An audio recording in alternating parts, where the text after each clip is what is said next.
Despite the success the Federal Reserve has had against inflation, unfortunately, the areas where they're struggling the most are the areas where we spend the most money. How can you combat inflation without having to jump through crazy investment hoops with your money to do so? What daily financial habits can you put in place to at least compete, if not possibly in some occasions beat out inflation, depending on the areas where you're spending the most money? Financial institutions are lending out a ton of different financial products that gives us a range of options to compete with and hopefully outflank inflation to some degree or another. Having the right strategy in place can not only help you put your finances together and grow and develop them, put together better savings and save money at different aspects, but again, can really help you combat the battle that we're fighting against rising food costs, rising energy costs, rising housing costs in some situations. You want to look first to your spending. Your spending is going to be the easiest and simplest way to combat inflation by simply finding a perfectly matching credit card to your spending. How do you achieve this? You need to ask yourself a few questions. Where am I spending the most money? How much money am I spending? Are those purchases able to be covered on a credit card consistently, with me able to pay them off effectively every single month? If you're spending a certain amount of money in a certain category, let's just say it's gas, then you're obviously going to be looking for a card that's going to give you the most on gas as often as humanly possible at the maximum limit.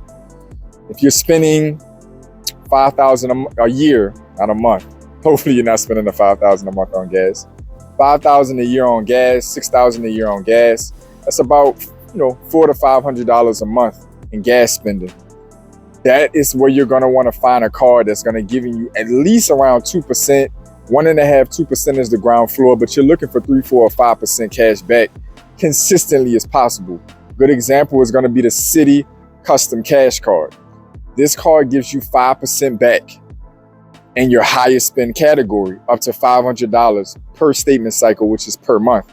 That breaks out to $6,000 a year at 5%. You're getting $300 back easily. So almost essentially a full month of gas free back for expenses in that department. You also have catch-all cards, like I just covered a video on Navy Federal, where their flagship card is a baseline of 2% simple cash back. Doesn't sound like a hell of a lot, but to be completely honest, 2% is pretty impressive on a cashback card in any argument, whether that's a credit union or a large commercial bank. If you're somebody who does a reasonable amount of traveling and you like to accumulate rewards points that you can use towards travel, you can do this by getting a quality rewards card that allows you to either transfer out or get higher redemption value on your travel, and again, recoup 2, 3, 4, or 5% back or more in some cases on your spending that you're already doing.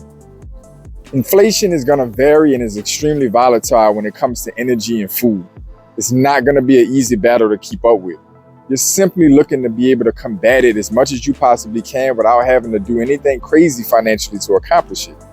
So finding a card that matches your spend, that will give you the maximum up to your spending limits in that particular given category or categories, and it fits within your warehouse. You're going to be able to get approved for it. You have an existing banking relationship, or you have the quality credit to qualify for it. This is the parameters or the foundation or blueprint of how to pick the right card to be able to get some of that loss in purchasing power back. You want to double down on this strategy. You go to these same institutions and they all have either high yield savings or short-term CDs that you can put that same cash back into, cash it out and put it into, and get an additional 3, 4, or 5% back on that same money.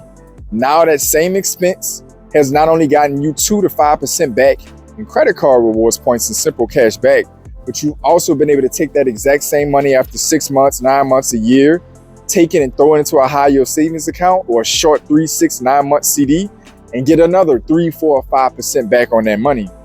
Just that quick. You've recouped 4, 6, maybe 8% back on that money that you spent in a natural category anyway. Basic personal finance strategies that can help you make up for a ton of purchasing power deficit. This is the type of strategy you need to be putting in place.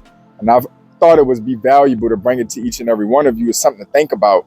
If you already have a setup, how can you build on it? And if this is a brand new strategy to you, I want you to see how you can implement it. Comment down below if you already have a setup going where you're racking back some of this lost purchasing power through credit cards and high yield savings accounts, or some other strategy that we didn't discuss in this video.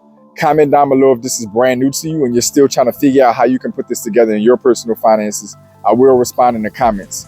Other than that, if you want to find out more about the channel, links in the description below. To all my pioneers out there, welcome back. To my new viewers, welcome in.